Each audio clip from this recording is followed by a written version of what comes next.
Okay, let's get started again. This one is on Android and location.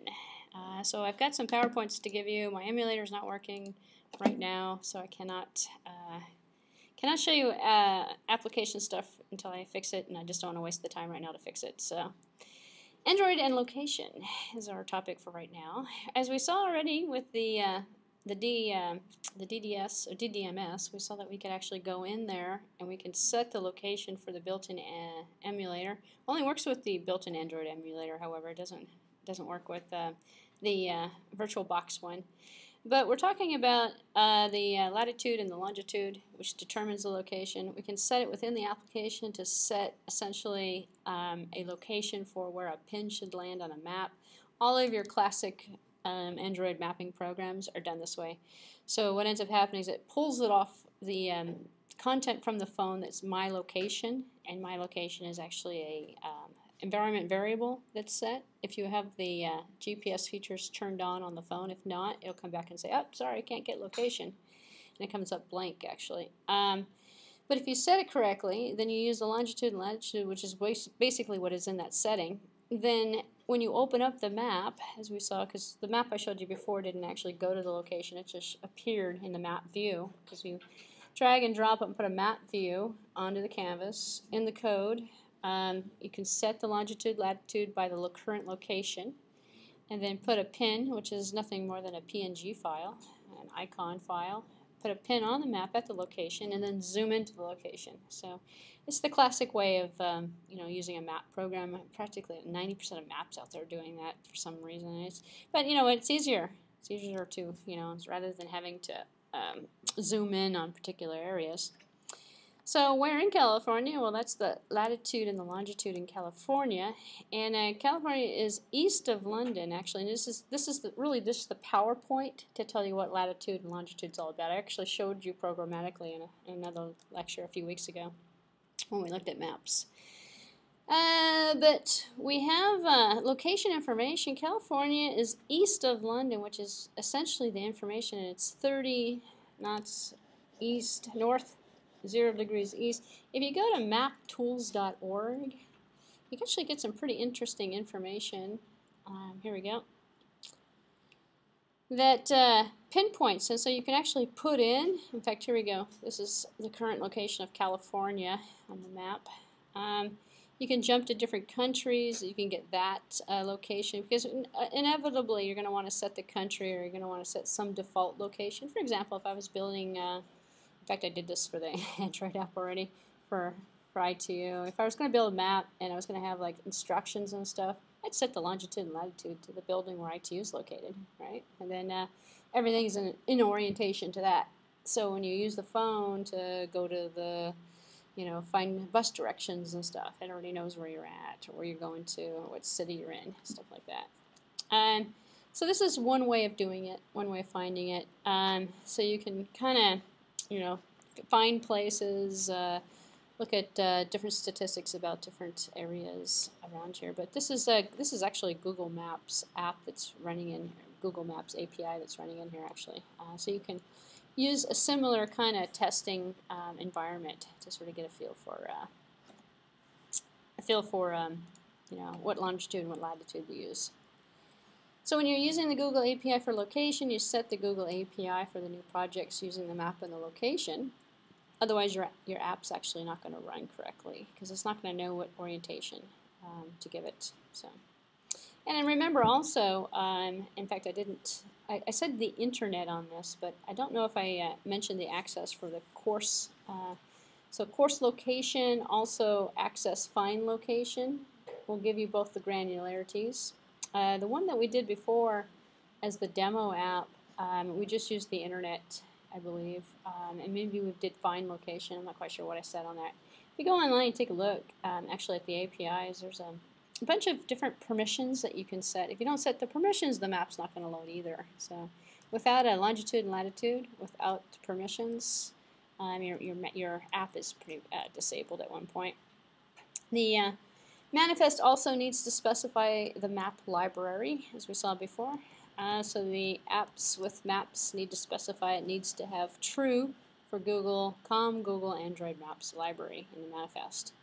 And if you look at the map demo that's provided, and I hesitate going out there and looking at it. Actually, the map demo, I believe, will work. It's just that Notepad program that's not working. But if you look at the map demo, that one, in fact, maybe when I'm all done, I'll try it out just to see. That actually has all of these components in there, and it sets up all the basic requirements, and it just shows you a map without a location, but it shows you, I think it probably sets a default location, but it's probably out in Washington or something, wherever Google happens to be. So the map layout needs an API key as well. We went over that. If you missed that part, it's been recorded, so you can go out and get the map key. You need to get the map key, use it in the map apps, referenced in the layout. Actually goes in the map view. There's a section, there's a property that says key. You cut and paste and you put the key in. You use the same key for the same computer for the same environment. If you have different computers and different installs of the API, you actually have to use a different key.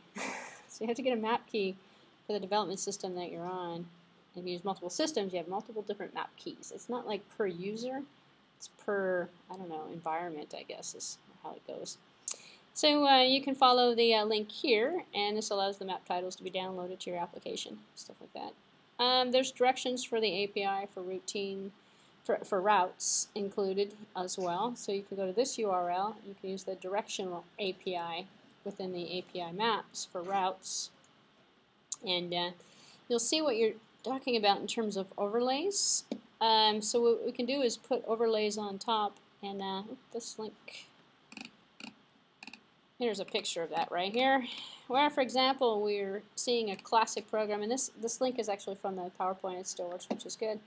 What you're seeing here is a classic way, and there's source code for it provided as well. Classic way of putting overlays on top of the map, because the map doesn't really mean anything without the overlays on top of it, and pinpoints, and this line here is what's really part of the overlay that is sitting on top, and then the directions. And this is actually part of the API that allows you to do that. So that part gives you the routes as well. So we have a location listener updates, and this is actually kind of cool. In fact, in the map program, there's a update listener that's on the map demo that you get from the Android developer website, that if you took your computer and walked around the room, the location changes. It actually moves a little bit. You know, take it and drive to school. You'll see it move, and you'll see, well, that's the basis. The location listener is the basis for those GPS programs that you see. You know, when you, oh look, there's my car on the road, and the car keeps moving. That's actually quite easy to install actually and to use in an application because it's just a listener. Just the same way, and in fact it works the same way as the listener for a touch on a mouse, a touch on a button or a mouse click or any of the other listeners that are out there, touch listeners for GUI items, except for this one is listening to the longitude and latitude change. As soon as that changes, it updates, and the listener, could spend a lot of resources, could spend a lot of time updating. So it's going to consume some energy on your device, but in essence, it will give you a pretty good free GPS program, so you don't have to go out and buy one of those GPS things anymore. But of course, you have to add the audio features, and you have to add everything else to make it functional like a GPS. But you could very easily put together your own GPS system. I'm not going to go through this code, but the code itself can be downloaded from this link right here, and I believe the link right here should still be working. Let's just test it right now, actually. Yep, the link in the lecture still works, and it's been updated to 4.0.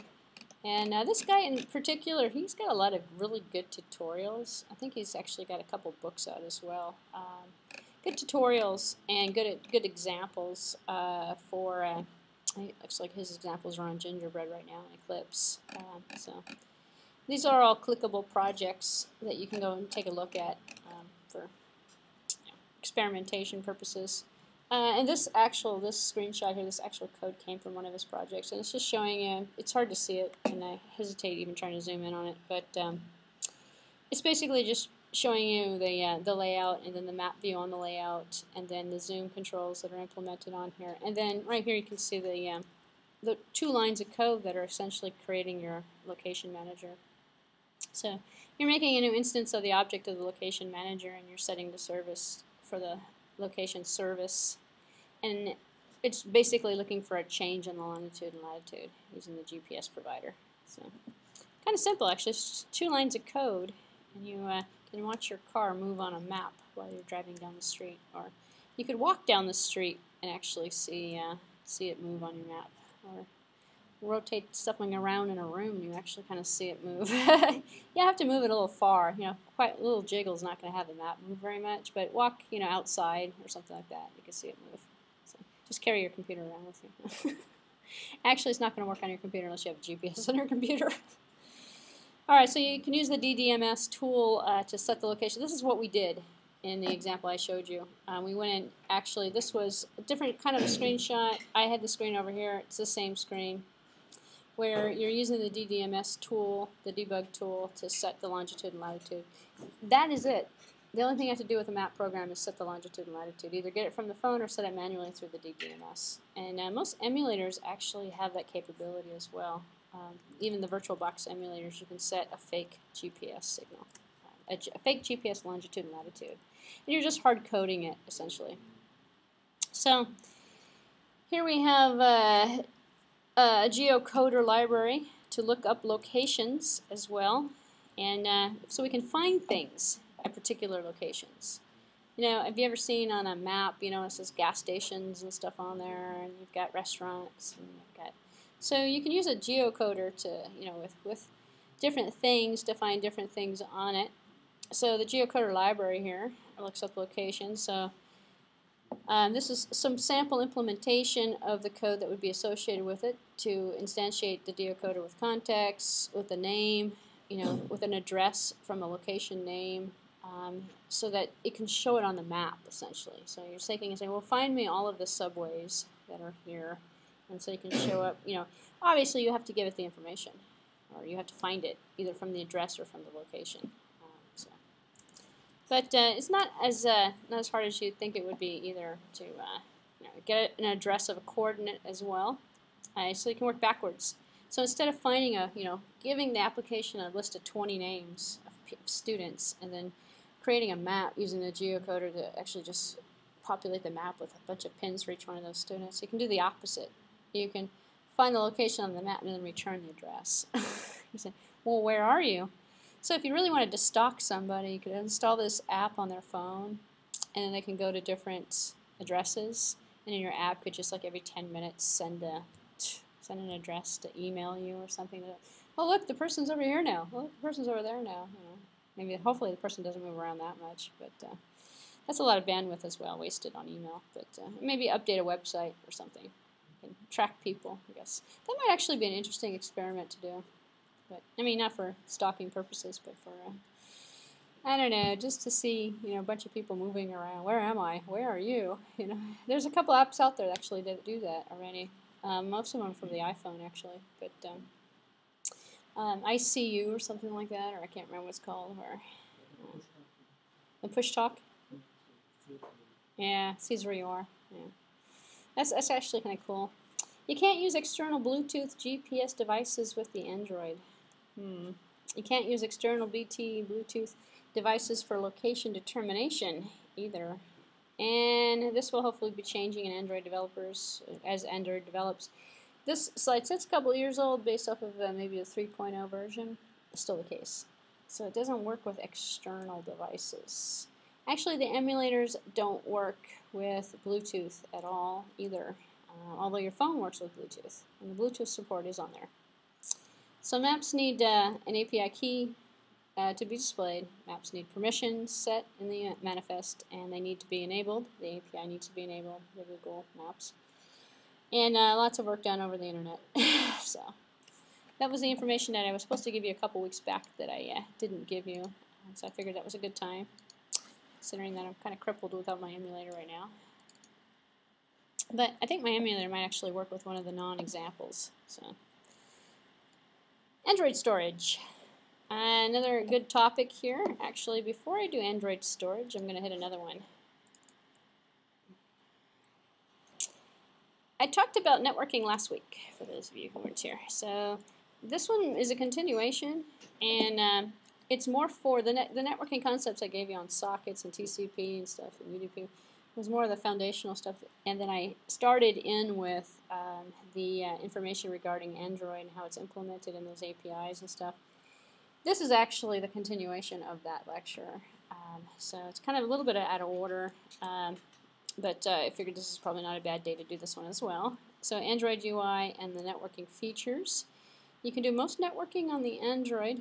Bluetooth is only on the APIs of 2.0 and above, not supported on 1.6.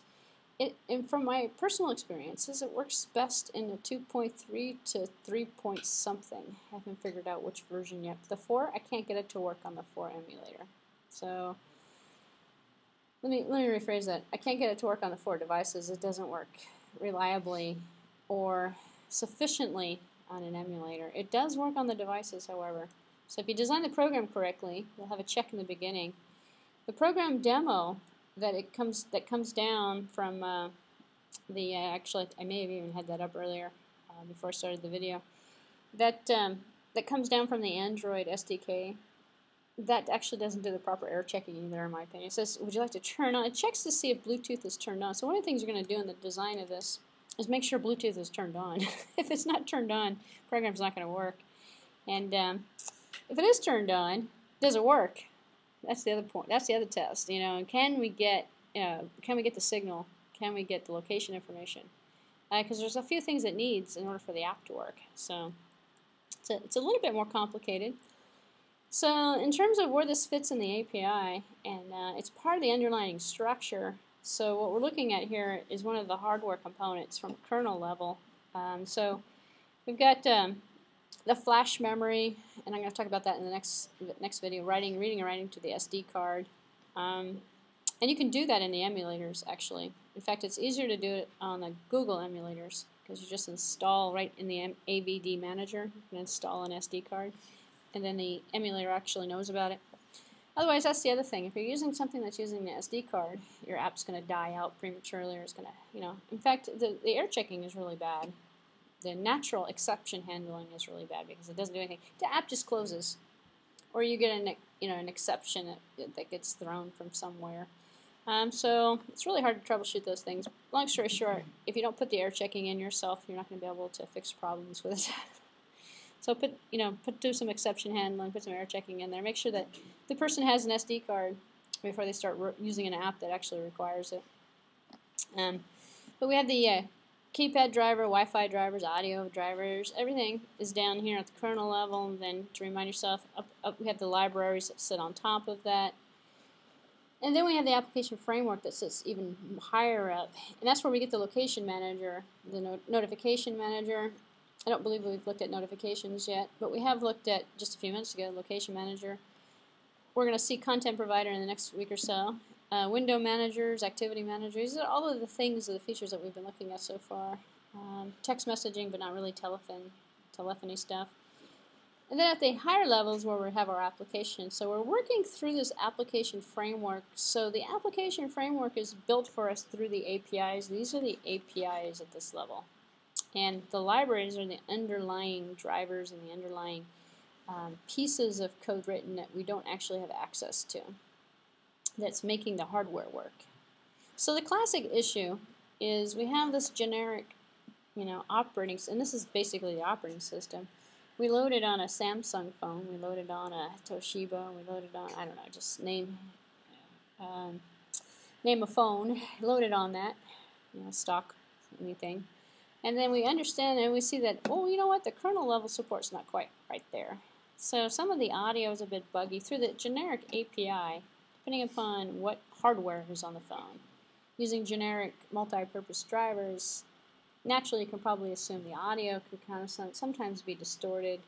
Bluetooth could not be available. Location or GPS could not be available. So it complicates the working environment, makes it really hard to troubleshoot. But then as the APIs keep getting improved and new hardware gets introduced and the hardware get familiarity with that becomes part of the API, and then the problems are fixed. So a lot of developers, you'll see a lot of questions about and a lot of bug reports, which is nice because then it helps improve problems. So Bluetooth and USB drivers are now gone from the kernel level, and they're gone from the application framework. Now they're in the API, which is nice because now we can customize it for the device. So you can actually write your own USB driver. You can actually write your own, if you're, Bluetooth driver. If you're making an app that has to work and you don't want to use the built-in, you can actually replace the class module with something that you've created that's going to do a better job, essentially. So that was one of the improvements that they did, is they moved some of that stuff out of the kernel. So, going back to the concept of the kernel, it's once it's compiled, and it includes support for something, it doesn't really change. It's kind of stuck there. But you can always load on kernel modules, but then you have two drivers loaded and you're going to have a conflict. So strip it out. Let the user load on whatever's compatible with the hardware, long story short. So all the layouts are also hierarchical, and this is the example here. We've actually looked at layering layouts inside of layouts. We've seen that actually in a couple of different examples. The linear layout is sort of like the generico de facto standard. In fact, if you build Hello World and you don't do anything, you're going to get the linear layout. And then the relative layout is kind of an interesting one. It's built and comes from the hierarchy of a linear layout, but it has a lot more different parameters, and you can put things, instead of having things word wrap, and essentially there's no order up here. There's really, it's just wherever you place it on the canvas is wherever it happens to go. In the relative layout, you can say, put the button that's a round button or whatever underneath the login label. Put this relative to this, which is why they call it a relative layout, because this item is in relationship or in relative position related or oriented with that item over there. And then you can really get fancy in terms of your implementation and customizing your layout. It has the same features of the linear layout, but it just gives you a little bit more control about where your placement of things are. And then we have the view concept, and this is sort of a generic view where we've got, map view, we've got web view, we've got, and the interesting thing is that everything is labeled view. So all of the different APIs that are using different features, text view, edit view, so all are nested inside of these other layouts. And there's not that many layout options actually. The layouts are more the containers that you're putting the views inside of. So not quite as what I would say is feature rich as the iPhone environment would be, but the components are the same. It's actually a little bit simpler, in my opinion, to kind of grasp in some ways. But the views work in the linear layout parameters that are set. We can have views down here that might be set in the way that this hierarchy is going here. We have a relative layout that's inside of a linear layout, and in the relative layout we have this view, and this view with parameters set for these guys. And this guy is actually inside of this guy, and we have some other stuff at this guy's level. So the hierarchy can be branched so that you have layouts and view components at the same level that are nested inside of other views. In fact, you can take this as a few lines. In fact, it can go indefinitely deep. Depends on how specific you want to get in terms of the location of where you're putting something. So a lot of people like to create different views. Like to create different layouts. In fact, they'll put a linear layout inside of a linear layout, because then you can take the entire linear layout and hide it, make it go away. And then maybe that's one feature or one menu option or something, or one part of the application. So you can make it visible, make it invisible selectively, which is basically you're turning on and off screens this way. If you don't want to use intents and you don't want to actually load different XML files, or you can just use one. You can use essentially one interface, one screen, main.xml, for the entire application, and then just keep selectively adding on different layouts, and then show this layout, show that layout. So, in fact, that makes the program run a little faster, because intents are communication back and forth between different screens or different XML files, and so it takes actually time to open up load it in to the context, set the context to it, load it in, get it ready to go. There's some build process with that, and then plus you've got that running simultaneously with another one when you're sending an intent from one to the other. If you remember that program I gave you that had two screens and one XML file, you had a button and it sent you to the other one, and then the other one sent you back to the first one. It's a very memory-intensive program actually for what it is, because you've got two different XML files loaded simultaneously, and you're using intents, which is sort of like using sockets, and it's a socket abstraction actually. You're sending a inter-process communication going on between two different processes that are running. So, and you can set multiple processes running inside of your program, which is kind of cool. Here's all the screens that are derived from View as an example, and from View we've got a progress bar, analog clock, these stuff. I'm going to go through all of them. Here's our text view right here actually, and our text view has the edit text, the button, all of the different items that come from here. And in the beginning, this was actually sort of how they did the editor. So when you double click and you open up menu.xml, you see all those tools that show up. Now they're in categories, which is nice. You know, form tools and text tools and everything else associated with it. But this kind of gives you the big picture in terms of the diagram of the Android GUI components that are associated with the view in terms of its hierarchy. So the hierarchy of views can also include similar groups. So here we have a view group, and the view group's got views, and then we have another view group. So a view group, as an example, and actually I can sort of demonstrate this too, and I think I probably will in a few minutes. I'm trying to see if my emulator is going to work ever again. So, long story short, you can nest the views, turn the views on and off, and then what you're doing is essentially subsectioning your application. So you can make, and what I did is, you know, I've been putting together this Android app for ITU, and what I did is I did this actually. This is what I'm going to show you. I have a group of icons that sit on the top of the screen, and then I have another view group that the whole thing is inside of, and then there's another view group that loads different things like the map view and different image views and all sorts of other different views. So if you use view groups, then you can actually orient and, you know, it's subsection this screen out, and you're just creating a group that's part of the view, and the view, as we've seen in the previous slide, contains all these components versus the layouts. Layouts are layouts, and then you put views inside of layouts. But if you wanted to create a big group of views and then put that big group of views inside of a layout, that's when you use the view group. And the view group, the views itself, just a few minutes ago I showed you the text view, analog clock, all those items end up being part of the view group. So you're nesting a bunch of icons with a bunch of controls and stuff inside of a view group. In fact, I did a grid on it, and the grid actually kind of tells you, you know, so many inches apart, put the icons, and put a label underneath the icons, and you know, things of that nature in terms of designing it. So I'll show you an example of that. So children do as told in Android, so hopefully they will do as they're told. So if you have a view group down here and you have Hello World on the top, the text view is the child of the parent view group and fills or wraps content. So you get these handy keywords called filled parent, wrap content, you know, filled the view, which basically says take up the entire space. In fact, here we have taking up the entire space for Hello World. This is the text view that we're looking at, and this is set to fill parent.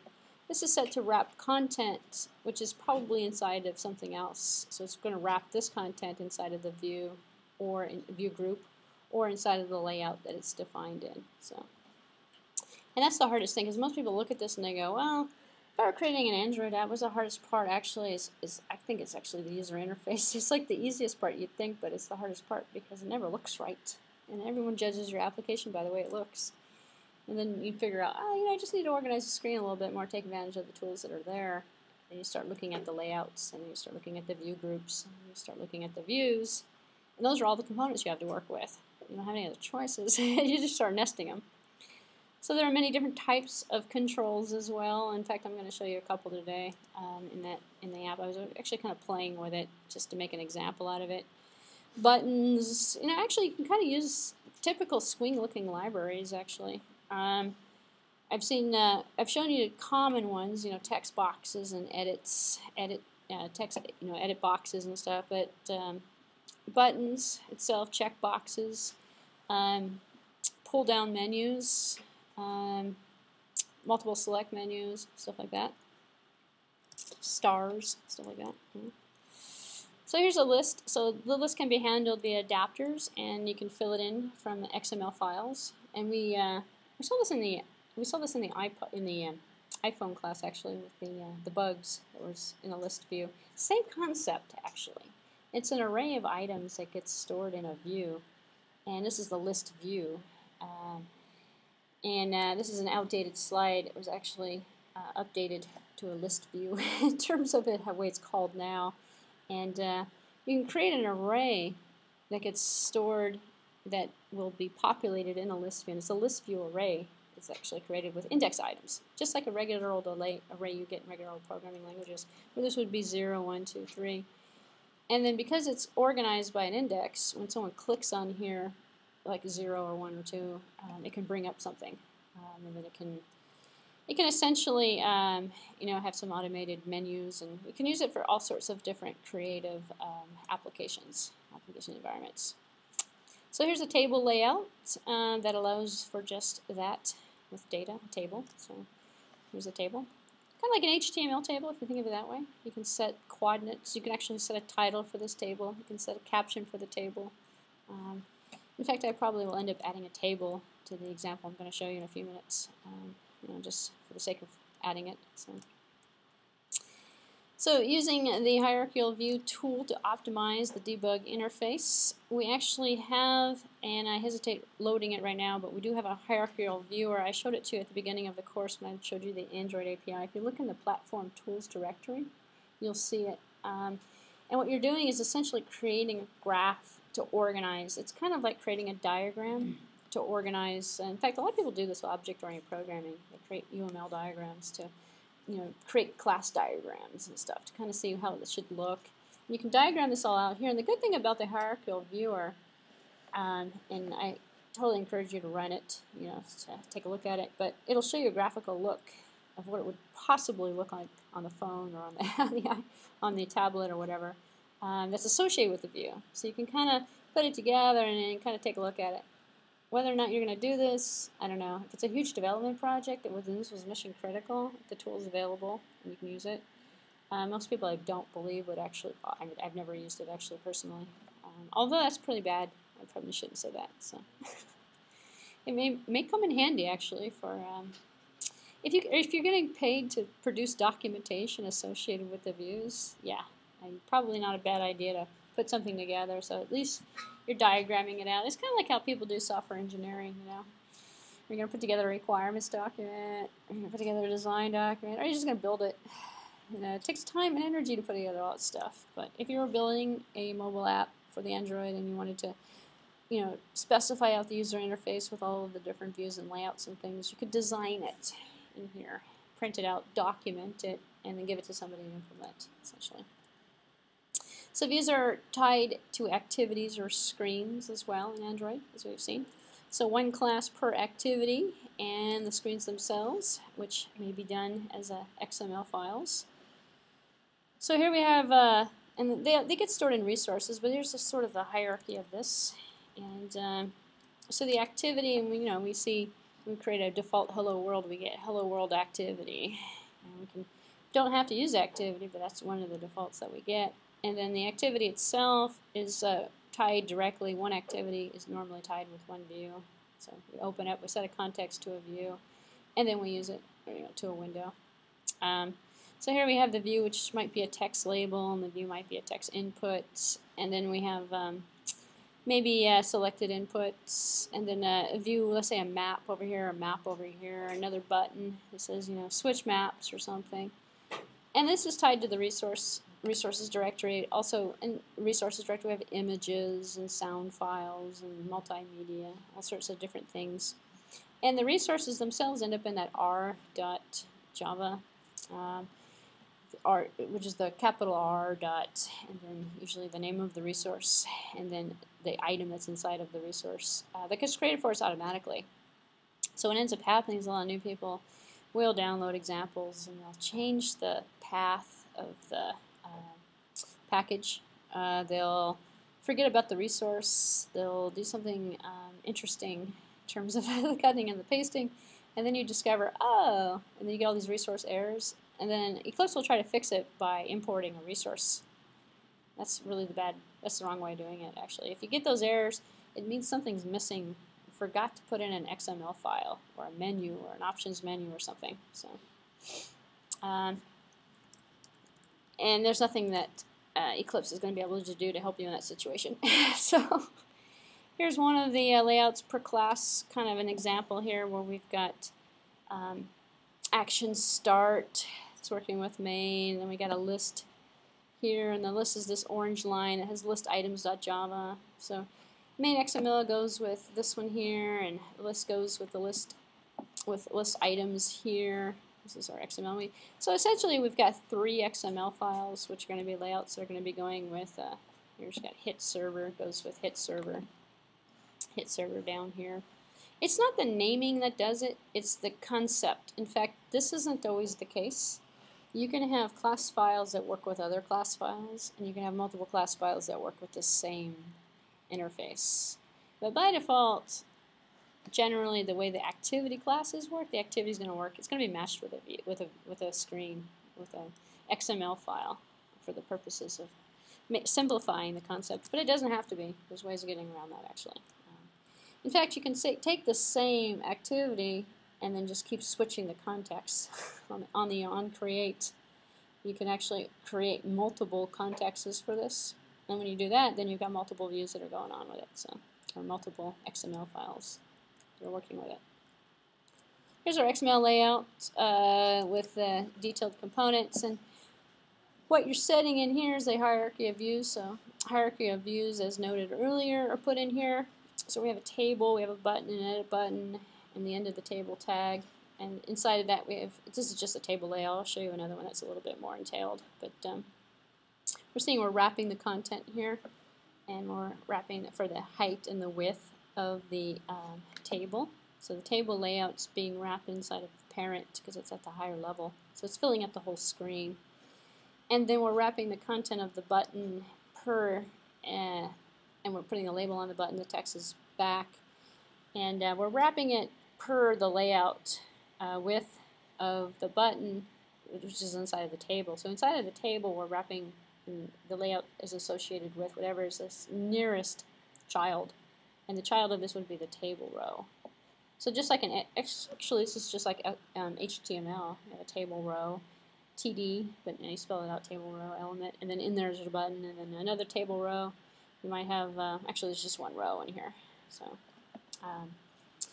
long story short, most people do this method, and then they realize, oh, you know what, this could actually be a string. And then that's where the string resource comes into play. You know, we can go, well, and instead of just hard setting it, because let's say we're not writing Hello World, let's say we're writing a bigger application. The bigger application's got tons of these XML files. Well, that's where we take and we create strings. And strings are nothing more than a dictionary that says application name is equal to Hello World. So in every place that we're using the application name, can use it inside of the program, can use it inside of a class file, can use it inside of a layout, can use it inside of a view. Any place we're getting at that string, we are going to get Hello World. So if Hello World changes, because you don't want it to be called Hello World anymore, you just change it in one spot. So people fail to actually use the string, and the string is an XML file, and the string is located in the resource directory under values, and it holds string values. And the string values are just nothing more than creating global variables for the entire everything. The strings work everywhere. So usually you'll get like yellow stuff here that says, hey, you should put this in the string library. They're trying to encourage you to put it in make a string out of it. That's what that means. It says, well, you're using it here. You're hard, because this is hard set. It's called back. What if we made this into a different language? Maybe we make this into Spanish or French or something. We could take the string in one file, swap it with another one, and then we have a multilingual application. It says whatever the Spanish word or the French word for back goes in there instead of, in fact, we can do that dynamically. You can make a multilingual program dynamically by creating multiple string XML files and dynamically selecting at runtime by a language selection, which string file to use. And all your strings are stored in there for all of the text that's appearing in all of the GUI items on the views. And also for the application itself. Because just because it's here doesn't mean it can't be put out in a toast message or it can't be dynamically allocated, dynamically put out on the screen. So. Then I'll show you. Actually, I have a pretty good example of that coming up as well. So if I can get if it won't run, it doesn't matter. I can still show you the code. So here's the layout. That's the XML layout inflated with the onCreate. What I'm trying to do here is give you some of the fundamental stuff I've sort of thrown at you in the last couple weeks or whatever that you've seen in examples, but I didn't really explain very well to you, or not in this much of detail, I should say. So it's inflated. This was inflated. Well, it's created.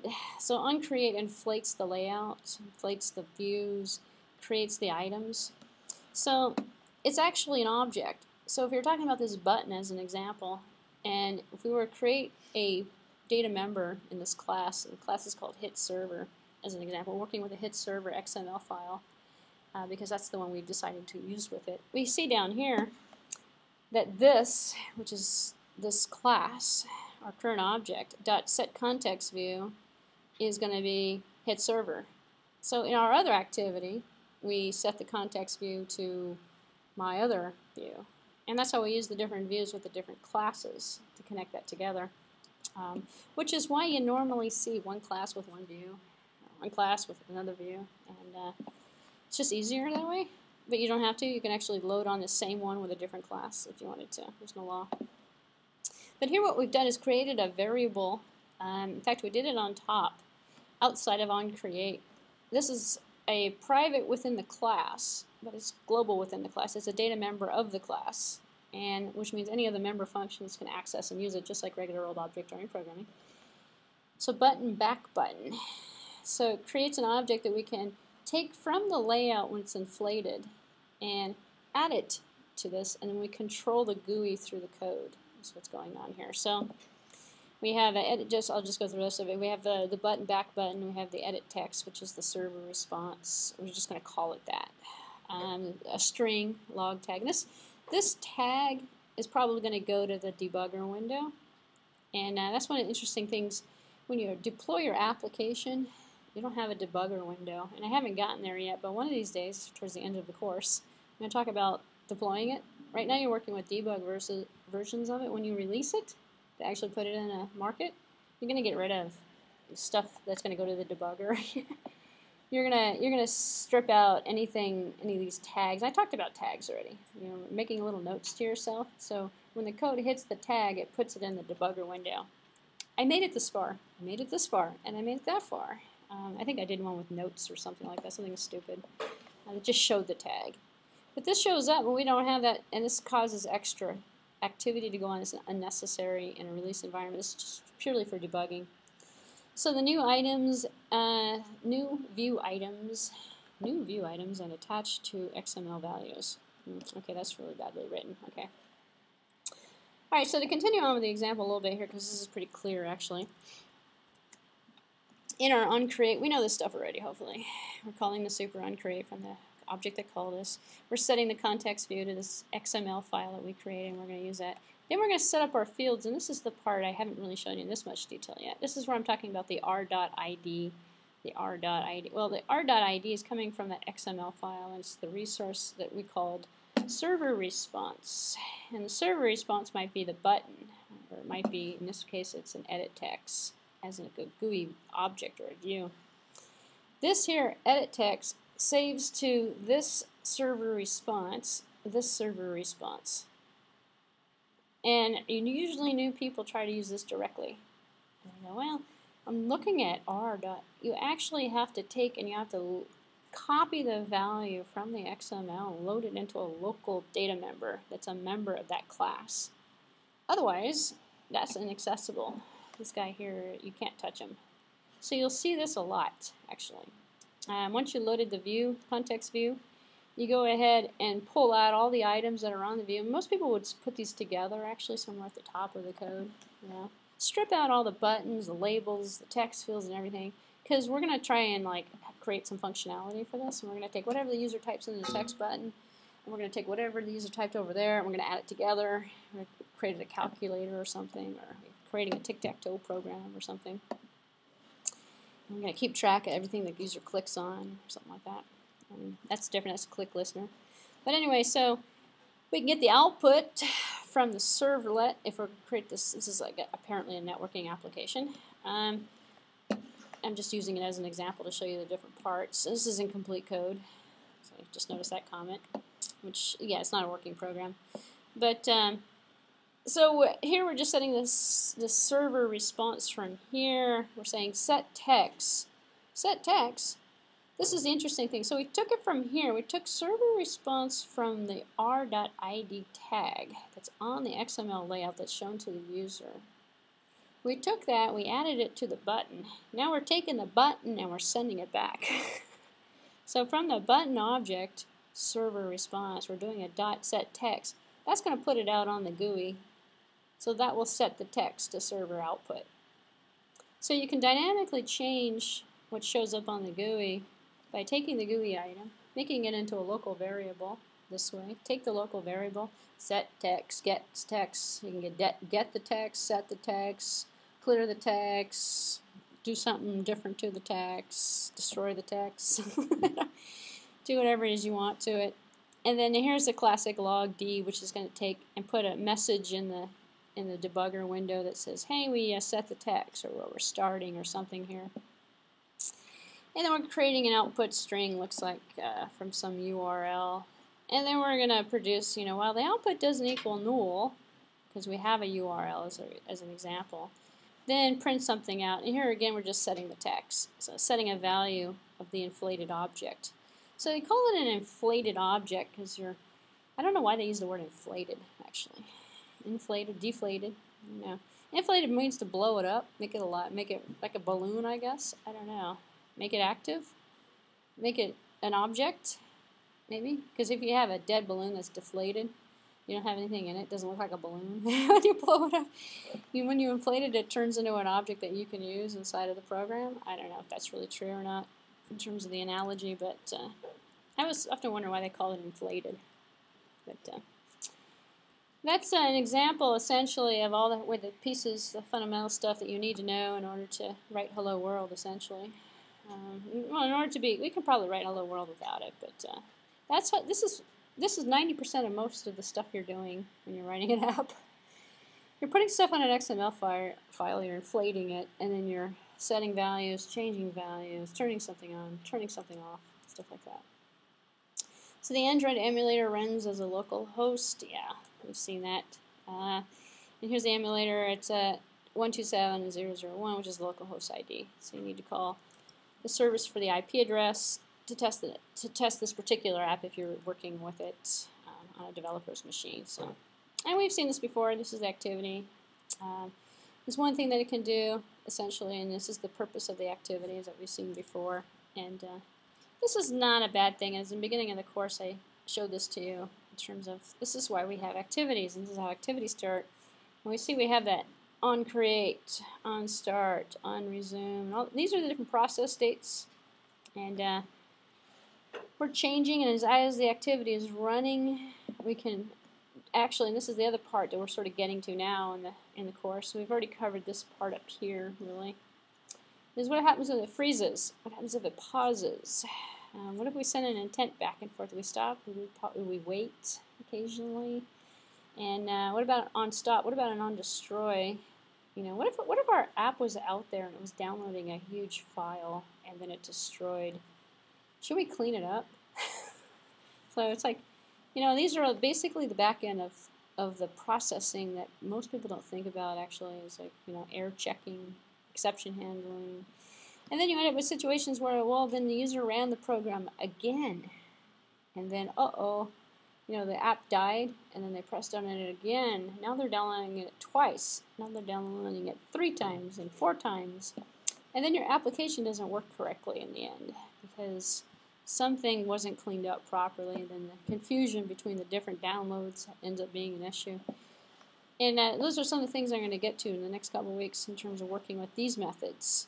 So we've already seen all the above ones you know, the on create, the on resume and stuff, but we haven't really seen very much of the on destroy, on pause, on stop. It's the roadmap, going back and revisiting that. So apps move through different states that we've seen so far during its life cycle, as kind of alluding to in that last diagram. On the pause is the last state to preserve the state and clean up before the app possibly destroys. So here's the foreground phase. We have the on resume, then we have the on pause. It's kind of the on a pause. Does the app just pause on its own? Usually something's going on. Usually, and then it only really goes on when it's trying to read or write to something, or it's trying to get something, or downloading something. So on create creates the life cycle, creates the entire life cycle. On destroy gets rid of the entire life cycle. On a start or on a restart makes things visible or invisible. So it's there, but it's just not in the foreground. You can actually have an app that runs on your phone or your device that doesn't have a GUI. It's out there. It's a process. And we went over processes, I believe, already. And runs in the background. And what does it do? Well, it just informs you. And most of the notifications work this way. There's no GUI to a notification. It just tells you, oh, one new voice message. So what you're going to do is build an app one of these days that you're going to want to put out in the market, hopefully. And you're going to have, you know, your program, you know, check for something and do something. And then all of a sudden you realize, after the program ends, I need something to happen to update the status of something, or I need something to happen to notify the user that, hey, they have a new text message. And then that's when you realize, oh, background. Oh, I need to, and then you put it in the same app, because the same app only communicates with the same app. So inside the app, you set the background notification. Notifications are coming up in another example, not today, but further down the road. That would be considered a background that would also be running. So we have foreground phases, visible phases, background, and I use the word background just to mean anything that doesn't give you a GUI, so you can load other GUIs that are happening simultaneously. We do have a multi-processing system. So here's the Android activity lifecycle diagram showing the methods involved in the foreground and background phases. So handlers. So a handler class provides access to the running thread from any of the UI, and the handler itself has a loop to it, so it's a looper, so which contains the message queue, which can be used to return objects to the UI thread. So the message queue might be something where it goes out and checks for a new voicemail message or a new something. A new user is connected or something, and then it goes and updates a GUI that's in your app that's on your XML screen or something. Here's kind of how it sort of works here. The handler can put threads response into the UI thread. So we have a non-UI thread network request in this particular example, or we have a UI thread, UI updates or something like that might be going on. And this goes back to the example I gave you in the, I believe last week perhaps, on the TCP and UDP stuff with the HTTP client networking application, because this device actually supports all of Java. Java threads, Java I/O, Java files, everything, which is nice. So you have the HTTP server out here that might have a request, and HTTP response, and a request that might go back and forth. And then we can update. We can update the UI when, you know, it's gone out and it's checked email. HTTP is anything that goes out over the internet. You know, it's gone out and it's checked text messaging, or actually that's done to a different network. But it goes out and checks something and brings something back and says, oh yeah, and then updates. So these are just some of the other components, a response handler that might be put in there. And the handler would essentially be the spy, or the listener, I should say, that goes out and looks at stuff. Because the listener concept is actually kind of interesting. We have listeners for GUI components that most people have used so far, especially if you did the first Hello World assignment with a button. And the button you pressed, you put a listener on the button to get the button request. We could put a listener on network activity. We can put a listener on notifications and other things that might happen, other events. So here the method returns a string from the internet on this particular code. We have a string here that's going to be set to null by default. Make it a little bit bigger. And then I'm not going to go through the whole thing, but we have a URL that we set up that's going to be the connection object that we're going to use for the object. We're going to call it a new URL. It's going to be a location. And it's actually a URL type. And it's the same URL that we're using in Java networking, a non-Android environment. If it's a 0, then try do a catch on it, and we're going to do some I/O exception handling here. And this is a pretty good example of what your code should look like if you're doing something like this. Eclipse will make it look like this. If you try to use something that's going to produce an I/O exception, you're going to get one of those little red ugly things on there, and then you're going to have to click on it, and it's going to see a little red squiggly line underneath the thing that's going to throw that I/O exception. And then Eclipse will actually, you should catch it. No try and catch. Okay, so then it'll actually put it in there for you, and you can just leave it blank, but you'll have to put it in. So here it's just making a new instance of the object UR connection. And then we have a buffer reader that's going to be reading in from the stream. This is, I've actually gone over all this stuff already in terms of the TCP and the UDP stuff, which is why I kind of went over it, because it's the same stuff you're using in Android. It's the here's the foundational stuff. Number of lines, count the number of lines. So we can go through, count the number of lines that we're receiving from the input buffer, and then we're going to close the connection eventually. And then we're going to put some logs. We're going to go log.e, log tag, and log tag is going to show up in the log. Say, hey, this is where it came from. It's HTTP server tag. So it's a simple method for the URL and the return value. But this network activity can be it can be listened to, and then when new bytes are coming in, the stream is created and it actually can be used. So you might need a robust calls to the network as well, so the handler waits for the message and then returns. So here's the handler part up here. The handler is going to send, looks like a progress dialog that it's going to use. So create a new handler is called a handler. So handler, new handler, and handle messages. So instead of sitting there waiting, and in fact, what we did in the TCP UDP kind of clients is that we just kind of went and created a while loop. We listened to a port with a socket, connected to a socket, and we said, well, while there's no input, while there's no response, just sit here. So you don't have to do the while loop. Instead, what you do is create the handler that listens. And the handler, instead of looping, which kind of wastes resources actually, just sits there, and when there's an activity, it responds to the activity, which is sort of how the listeners work as well. It doesn't like constantly eat up resources waiting for someone to click a button. It just, when the button happens, it just works. So here we have a string with a response message bundle results, and we have here's our server response dot set text. So this is a continuation of the code example you were looking at a few minutes ago. This is going to parse the XML results from this string that came in. So in fact, what we're doing here is sending an XML file back and forth between this client and server, and then perform the request. Do something. Put a little progress dialog out there, let them know, hey, we're processing your results, we're processing your order. And then down here at the bottom we have this last message as a response handler. Create a response to this message that you have received and send it back out to the client if you're the server module. So you can put heavy lifting work in the HTTP request helper, so accessibility to other. It's also accessible to other classes, actually. Helper classes, if you separate them out and make them helpers, then any class can actually look at it and abstractly can look at it and work with it.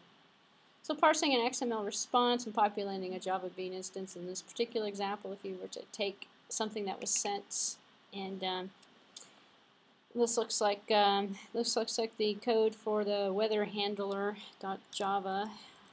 So in fact, this is the way some news feeds actually work.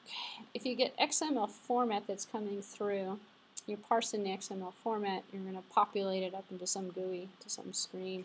This is just an example of taking it character by character. In fact, the screen isn't, the box is not, the box won't scroll down, it's just a picture. So the part I wanted to show you is further down, so it's not going to actually do it for me. Anyway, long story short, you're just taking the weather information, this particular example, from an XML file, parsing it out, putting it into a GUI that says, hey, today in California it's such and such degrees, or it's here's the current weather and stuff. And then you add permissions to the manifest for the connection in the network, and you can see that in this window here as well.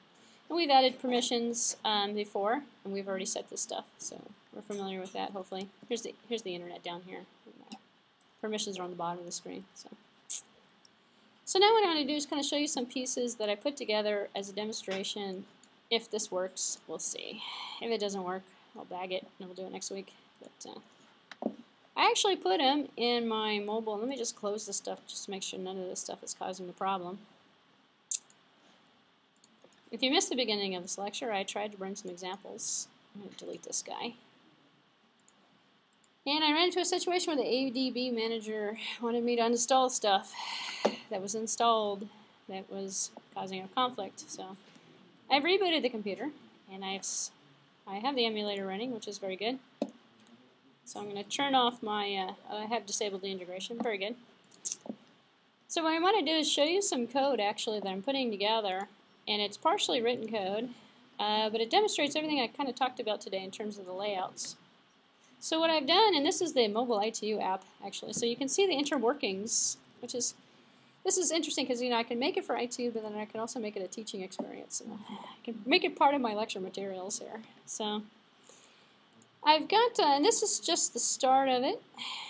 I put in, and I'm adding a feature now. So some people have actually seen the app, we'll see it in a few minutes, but I decided, well, let's have something that is that will record notes, as an example. And I kind of decided I was going to put this together for an example that I was going to show you for using the because we're getting into some of the hardware features. And then I decided in reading and writing to the SD card, and then I said, well, let's just add this to the app, so we can put it in as a feature to the app. So my XML file, just to orient you with this here, if I go into the resource directory and I look at my values, you'll see I don't have too many strings in here actually. This should be heavily, and I'm getting to that. I'm starting there. But my strings have a string array that I put together, and this is an example of that string array that I was talking about, where I've got items, and this is going to be a list item. It's equivalent to a list view or a list item. So you can see I don't really have too many things, but I decided, well, you know what, I should probably set a good example. So I put in here, choose a recording, and this is going to be a prompt, and this is going to be file prompt that I'm going to put, because once the student records a bunch of stuff, and I'm only going to show you the recording stuff right now, it's sort of piecemealed, it's not really put together yet. So once our student records something, and it's on the SD card, then maybe we should give them a list, show them a list of the things they had. So then I got smart and went, well, okay, now I need to start taking some of the stuff out of the GUI and put it into the string file to make it more appropriate. So I'm starting my string implementation, a little bit late on that. The menu is one file. This is what I was saying before. You can nest this forever. And this is what I've done. I guess it may be, now I'm thinking it probably would be better to separate it out. But if I look at it, I can't really tell what it looks like. Oops. It's the menu I clicked on. Hold on. It's the context menu. Let me go to the layout. So this is what I want. I've actually got two layouts. This layout goes inside of this layout. This layout, here's the main layout. This isn't going to change very much. I'm going to leave this the same. Because look at this and go, well, looks kind of ugly. Well, this is not how it looks, though. Because not everything is visible at one point. Things get visible, then things get invisible. But the reason why I'm showing you this is really a classic example of different layouts. So I have a linear layout on the whole thing. Everything's inside a linear layout. And then I created a view called a grid view, which is really a view group. It's a form of a view group. And it's viewing all those icons that are on the top of the screen, and you'll see that. If you look at this graphical version, this is the grid view. That's going to be the group of icons. And it's working with this file here, which is going to be my layout app info. My layout app info doesn't look like anything. But what it is it's a package here that says inside of a linear layout, which is inside of my group. It's just inside of that grid layout that I created. I'm going to have a bunch of icons, and then underneath all of those icons, I'm going to have a label. So that's what I have in here, actually. I have the linear layout with the image view and then the text view. So it shows a layout, it shows an icon, and then it puts a label underneath the icon. So I can set the size of the icons, and I can set, the label characteristics, and then they're all going to be the same for each one of the different layer levels that I'm putting inside of this group. And to go back to the graphical view. Let's just close this one for a second. This is the one I wanted. If I look at this, I can see that the grid view is using that.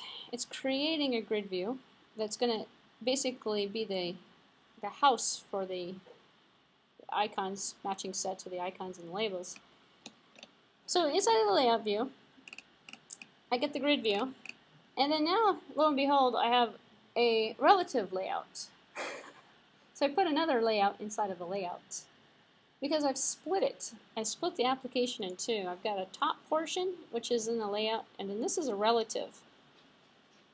So by changing the views, I can work with them independently. And they're no longer, it's almost like having two hierarchies in one view, because this is a separate layout than this one is down here. So this is a relative. So all of these items are in a relative relationship with each other. All of these items, it doesn't really matter. I could have put them all into one, but then it would have been harder to move stuff around and position them on the screen, because I can't use the relative. I guess I could have put them all into a relative layout, but then it's harder to manage. This actually, believe it or not, having the multiple layouts makes it easier abstractly. So you take the relative layout, and inside of the relative layout, I have my web view. And then I also have my edit text and my text view. And all of the items I need for all of the different functionalities that I'm going to do, such as a login, log out. I put a button on here for the login button. I put an image on the button so it holds an image, fills the parent. The image fills the parent, so it's, you can't really see that it is a button, but it really is a button. And you can kind of see what I was talking about before. I see this ugly little yellow line that comes down here. This is what I was trying to say before. You know, don't do as I say, not as I do, kind of thing, because that belongs in a string resource. And so that's one of the things I'm doing. I'm going through and cleaning up, putting it into string resources. But this was really a prototype that I started with, so now I have to actually clean it up, make it look good if I'm actually going to use it. And then I've got a progress bar item, and the progress bar item is actually part of this relative view, and the relative view is inside of the layout view. And I position, because it's a relative, I position it above the layout. I position at the top of the layout so it appears at the top of the screen always. Even if other items move, it's still going to appear up there always. And then the progress bar, I put some, these are new buttons. These are start, stop, and play buttons that I really haven't done anything with yet. I've just loaded them onto the GUI. So they're it's kind of sloppy when you look at it. So it has to be cleaned up. But I put some more buttons on there. And then I have this thing called a spinner. This is a new item here. Like, so I want to show you how to use the list array. So I have this list array that I put together with 1, 2, 3, 4, 5, 6 on it. And programmatically, I'm going to take those resource items, and this is really kind of a demonstration of that lecture. Take those resources and then change each one of the items to something else. Because I want to populate it with a list of files that's on the SD card. I don't want to populate with 1, 2, 3, 4, 5. Make it real time. So the layout is kind of simple, actually. It's all put together all in one XML file. And so the way you can do it is to, selectively hide and show. And then organize it so you can have looks like an application with a menu bar and stuff like that. Alright, so let me go back to the source for a moment and show you a few things in regards to working with those GUI items. Am I running late on time? I don't know. I see a lot of people moving around. Let's see. Now we're good. We're excellent. We're good. Okay. I think it's because of the time zone change. Everybody showed up an hour late is what it is. You can't use that excuse for more than a week, however. So it does work, I guess, today. But yeah, everyone's showing up right now. I was like, what is going on? Class started an hour ago. Okay. So let's take a look at the activity class. I only have one activity class for this project, as I mentioned before, and the one activity class is controlling or working with the XML file. So in this particular example, I added on recently the Java I/O because I decided if I'm going to record files, I need to put them somewhere. So I'm just going to show you the recording part today because some of the other stuff I haven't gotten to it yet, but I definitely can show you this stuff. We've talked about it. So the Java I/O file, this is the same I/O that you'd be loading if you weren't making an Android app. This would be the same as Java. And so this is my web view. You don't have to worry about that stuff. Here's the stuff here for the audio recording. So there's a thing called a media player, and there's a thing called a media recorder. These are built-in objects that come from Android. So as an example, if you want to record audio, you want to play audio, and actually you might be surprised it actually works with video just fine. In fact, it would probably take you about 5 minutes to put together a media window, put it on an XML sheet, put it on an XML page, make a new instance of a media player, set it to a URL, and then play a video from the internet on there. That takes about 5 minutes probably to put together. It's actually quite easy. It's just putting in and you're just creating an object, loading it, dragging it over to the XML file, and you're setting a controller for it. Same way as you're going to do this for the recording and the playing of the audio. So I've got the media recorder, I'm going to call it recorder, media player, I'm going to call it player. I have the audio file, which is going to be the file. This is going to be the audio file that I'm going to be writing and reading. I have a start button, a stop button, a play button. So this is all the stuff in the other lecture. These are the local variables that I'm creating for all of the objects that I'm going to control for the audio. On the create, you can see I'm setting the context view to our layout main. So I've got that one set correctly. I'm creating a grid view, my grid view, which is that other layout. It's the upper layout that shows up on that form that's actually not loaded. It's loaded inside of the main layout. But the object is created so that I can use it just like these other objects up here.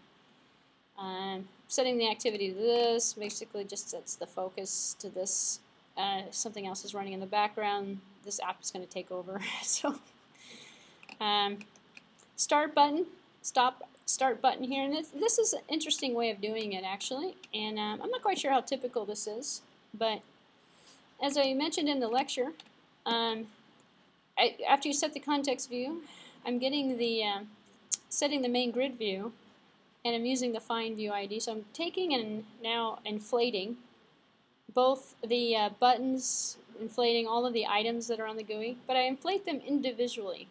So rather than taking and wasting time at the beginning of the program to inflate all these objects, because I got a ton of objects out there, I'm only going to inflate what I need, but I'm going to set the inflator. So once I set the inflator, I'm going to copy them to global variables. So here I've got a start button and a stop button. That's a view that's going to be set. And I'm also going to set the listeners. I'm going to inflate it, set the listeners, and perform the activity on the listener all in one shot. So what I've done is I sort of grouped them together. So there's the start button, here's the stop button, here's the play button, which is kind of cool. It's all together. This is the inflator that we just looked at. And then we're going to set, I'm setting an set an on-touch listener, so when somebody touches the button. Kind of different, it's actually different than the on-click listener. If you set the on-click listener, it actually works differently. You want to set the on-touch listener, it's going to be a touch button. On-touch, which is very similar on click, because you could write something that works with a mouse. If you're using a click on a mouse, it's on-click. If you're using a finger touch control, it's touch. So people mix them, and then they're, oh, how come it doesn't work? My on-click? And then, well, what are you doing? Are you using a mouse for that? If you're not using a mouse, you need an on-touch, not an on-click. But if you write something for an emulator and you're using on-click, it will work. And then you take it over to the phone, it doesn't work. Why doesn't it work? That's usually probably part of the troubleshooting. Anyway, so you have an on-touch, and here it's going to start the recording. And I put a little toast message out here that said, you know, the start button was clicked. So it's going to start recording something. And then here's a try and catch with very simple exception handling done with it. I talked about exception handling in the Java 00 programming course, so hopefully you remember that stuff. And this can return false, it's a Boolean. It doesn't really matter what it returns. Actually, it could return true if it wanted to. And then you might notice like the same kind of code is used for the start button actually, except for start button is going to, stop button, except for it just stops the recording. And these are functions I'm going to show you in a few minutes. So this is kind of standard to set up method calls or functions to perform activities. You don't put all the code in here because it's hard to read it. You know. And especially here, if you put all the code in here for the start recording operation, it would be very hard to nest it and see where you're trying to catch. This looks a lot cleaner this way. So in here on the untouch, we're going to stop the recording for the stop button, the same stuff as before. On the play, instead of it on playing, because it does play it nicely actually right now, I'm playing around with a new feature, and I've implemented a show recording, partly implemented the show recording in the list box, list view that I'm going to show you, where the functionality is actually a little bit more interesting than the play. So then I have an on-click listener, on listener on a spin item that I've set, because I've got the spin item in the show recording, and the spin item, and we'll see that in a few minutes, is a on the iPhone it's a really nice spin item. On the Android phone it's a multiple select list box. It's not quite as interesting, but it works. It does the job. So I'm going to skip through some of this other stuff. This is for the other GUI stuff. I'm going to kind of skip through this stuff, show it to you at another time. We'll go down to the implementation so we can see how this stuff is populated. So after my web client, after everything else is implemented, I marked this the record audio functionality. So this is the method to start the recording. And I passed it a view, but then I realized I'm not really using the view in here. Why am I going to pass it? So I'm probably going to take this out, actually. I don't need to pass it any argument at all, because it's just ridiculous. So it's extra code I don't need in there. So this is going to come out. But what do I have in here? I'm going to do the start button dot set enable to false, which is basically I'm going to make the button gray out, so it doesn't look like I can click it. And then play around, make this one false, make this one true, stop it. So when you start the recording, you can stop the recording, but you can't press anything else. And then here's the interesting part. So there's a method here for environment.getExternalStorageDirectory, which basically comes back with an error message, actually, which I haven't actually set this. So I should put some control on this, because if it comes back with nothing, that means the user doesn't have an SD card. And your program's not going to work if the user doesn't have an SD card. So it's going to fail out on you. So that needs a little bit of error checking. But what I'm doing is I'm getting the sample directory. Where is this going to go? So where am I going to load it to? So I'm taking the audio file, and I'm going to create a temp file with this. And this is actually, temp files are real files if you don't delete them, actually. So the file.create temp file is going to start out with the ITU at the beginning. It's going to have a file extension of a .3GP, which is a lightweight media format for audio, and then a sample directory, which is the location where I'm going to put this file in. Then I'm going to catch any exceptions and say error creating the file on the SD card, but I didn't check for the SD card, which is what I'm saying. So this is kind of slow. This is work in progress, so I need to put a little error checking in there to check for the SD card. Because if you don't have an SD card, it's not going to work at all. So then I got recorder equals new media recorder, so I actually create the recorder. And the recorder is an object I created way up on the top there, media recorder. And then I'm going to set the audio source, set the audio output, all the parameters associated with the audio source. That I actually took from some documentation that I saw. I can probably perfect it a little bit, because it's, given the kind of quality I want to get out of it, set some, tweak it a little bit to get rid of background noises and stuff like that, perhaps. I don't know. But anyway, long story short, I'm going to prepare it. I'm going to stop it.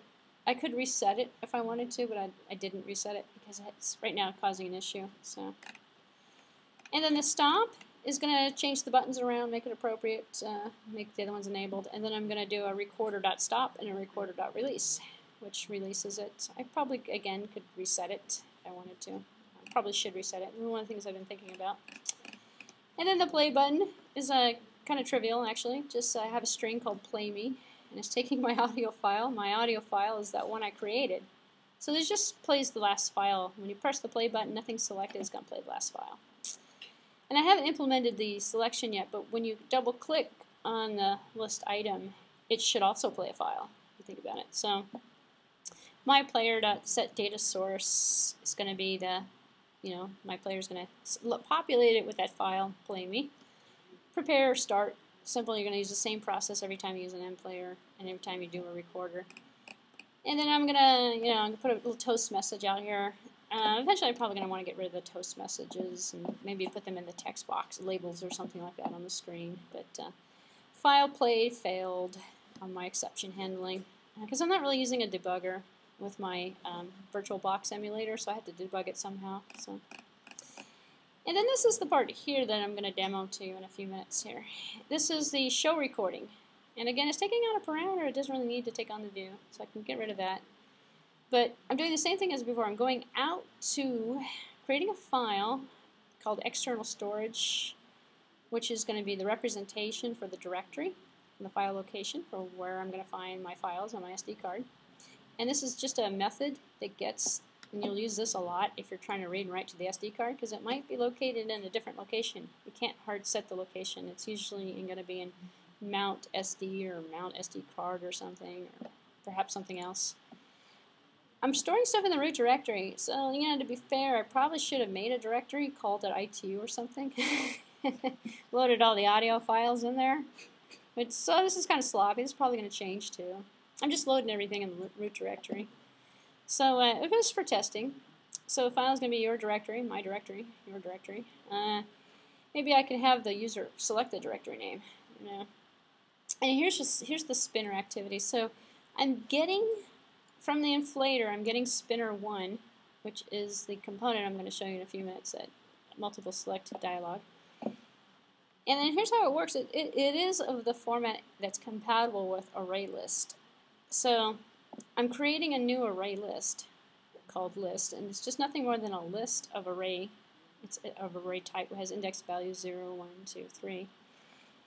And for file F to your directory list files, my directory up here was a list of all files that were in the main directory. So if I have non-audio files, it's going to show up in this list.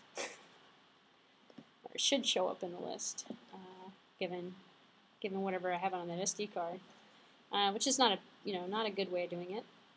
If F is a file, if it is a file, and probably I could change it. Say if it has a .mp3 3GP or whatever, MP3 or extension or MOV extension on it, then use it, kind of thing. Then I'm saying list.add f.get file name. So I'm taking all the file names and I'm putting them into this spinner that's located there. And then I'm taking the array adapter. It's going to be a new data adapter. And I'm creating an adapter for the layout. I'm going to call it simple spinner item. And I'm replacing the item that's out there with this adapter. Why I put the item out there? Just for demonstration purposes. I'll take the item away. I don't need it. I'm going to replace it anyway. It doesn't need to say 1, 2, 3, whatever, which is what it's going to say. And then the adapter set drop down view resource, and then it's going to be set to this simple spinner drop down item label. And then set the spinner to set the adapter. So set the adapter, the items. No, this is still, you can stay. This is still Android. I feel like I'm doing something wrong today or something. It's only 5:15. We're on time. Today just feels weird. Alright, so we're going to set the spinner to this adapter. Replace what's there and put this adapter there. So that's what I was saying. The adapter didn't need to be there to begin with. Alright, so add the listener on the spinner, which I put, underneath the spinner implementation. So if you keep things logically oriented, in fact, here down I have all this stuff separated. In fact, I should probably put a little note here, end of recording functionality or something. Then it's easier to find stuff in the future. And this is the interesting thing here. So I'm adding a listener on the spinner, and the spinner's item. And this I kind of put this in, and I probably will take it out, but I put this in just to show you that the spinner.set on item select listener is going to be equal to a new custom on item selected listener. This is a class, and I'm creating a new instance of this class calling the constructor, and it's a custom on item selected listener. What is a custom? Well, I'm going to need a custom on item listener because when I click on those files, if you hold it long enough, I'm going to want to have it be able to change the file name. So we should be able to change these file names, right? Or delete the file, or play the file. So I'm going to have like a little menu box show up, which is not implemented yet. But you can see this is my custom, my highly customized on item selected listener. All it's doing is putting a toast message up right now. However, in the future, it's going to be putting up a little dialog box. And the dialog box is going to say, would you like to delete it, play it, copy it, I don't know, do something with it. Because the user's got to have options. So this is just going to put a toast message out, but this is a way of putting a listener on a GUI item, making the listener, making a new instance of the listener object, and controlling the behavior 100% yourself. You can do this with a button, you can do this with a label, you can do this with any GUI component that you want. You just make the listener, and this is the line of code that's doing it. Oops. I think let me go back. This is the line of code that's doing it because you're setting the on item selected listener. So set on touch listener, set on click listener, set on whatever listener. Have it equal to a new custom. So it creates a new instance of this object, new instance of the object performs the behavior that you're interested in doing, essentially. So that's kind of a little tricky, but interesting. Otherwise, it's a little bit more difficult. In fact, if I go up here and I show you this other on-click listener for the buttons, which is still in this code, I'm going to pull that out and put that in a separate class. Because over here I've got this on-click listener. In fact, I think I may have passed it already. No, here it is here. That looks at, and you can see how messy this is inside of the code. It looks to see what button was pressed. It's an on-item click. So here I have a handler for the listener for the grid view. So those buttons, those icons with those labels that are showing up in the grid view at the top of the screen. On a click listener, create this new, this is going to be a new, this is the generic on-item click listener. So I can create my custom on-item click listener. Take all this code and stick it out there. Get it out of here. Because otherwise then I've got, on-click item, take the tag of whatever was clicked, and then I got notes, courses, connect, travel, record, profile. I'm just, setting the visibility here. And this is kind of a lot to stick in here. In fact, most of the functionality of the entire app is controlled by this click listener. So it might actually be cleaner, just talk about clean, design of code and stuff. It might be cleaner to pull it out, put it into a separate class. So I don't know, you don't have to, but this thing ends like way down here. This is a good 3 or 4 pages of source code. Kind of sloppy, but it's a test. It's a prototype. All right, so let's see this on-click listener in action. I'm hoping this is going to work. Please work, please work. Oh, good, no nasty error message. All right, and we got the on-click listener that just happened there. Let's see if I can get out of here for a second and make this bigger so you guys can see what I'm looking at. Here we go. And click in here. All right, so the functionality isn't quite there, but at the beginning, whoops. There we go. At the beginning, in the, let me move this down so you can kind of see this functionality. If you remember the XML file I showed you in the beginning, in fact, I can refer back to it right now. It's a beauty. I don't know what that flash was, but okay. I'm always thinking something died when I see something flash like that. Let's go back to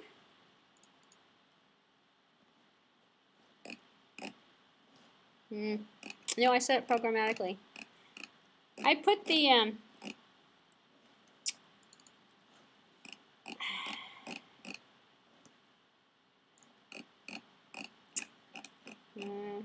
no, I didn't. It's in here. It's in here.